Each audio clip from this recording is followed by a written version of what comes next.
হাড্ডাহাড্ডি লড়াই জি বাংলা এবং স্টার জলসার মধ্যে। দুই প্রতিযোগী চ্যানেলই পাল্লা দিয়ে আনছে একটার পর একটা নতুন সিরিয়াল। পুরনো সিরিয়ালগুলোতেও থাকছে নতুন মোড়। স্টার জলসাতে আরম্ভ হয়েছে কুমকুম। নায়ক ঈশান প্রেমে পড়েছে কুমকুমের। সে বিধবা, শ্বশুর মশাইয়ের হাতে নির্যাতিত হয়, চর্মস্ত্রী শু হাউসে জুতো তৈরি করে। তার মতো কারিগর পাওয়া মুশকিল। তার হাতের নকশা তাক লাগিয়ে দেয়।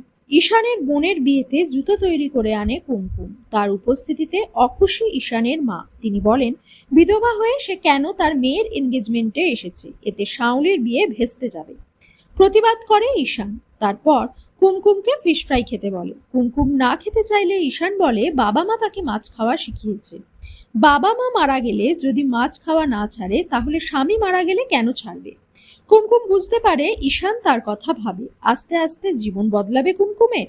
এভাবেই কি একে অপরের সঙ্গে জড়িয়ে যাবে ঈশান এবং কুমকুম? থেমে নেই জি বাংলাও। যে ধারাবাহিকগুলো টিআরপি টপার, সেগুলোতে থাকছে টানটান উত্তেজনা।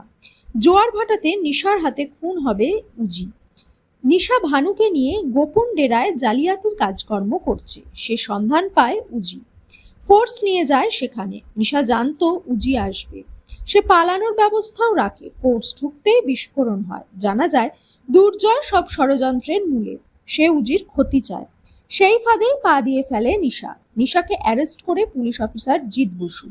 নিশা মেনে নিতে চায় না সে অজান্তে উজিকে খুন করেছে। উজি কি সত্যি মারা গেছে, নাকি এটা জিৎ বসুর চাল? নিশা উজির বিচ্ছেদের মধ্যেই কি শেষ হবে জোয়ার ভাটা, নাকি আরো চমক বাকি? উত্তরের অপেক্ষায় দর্শক মহল।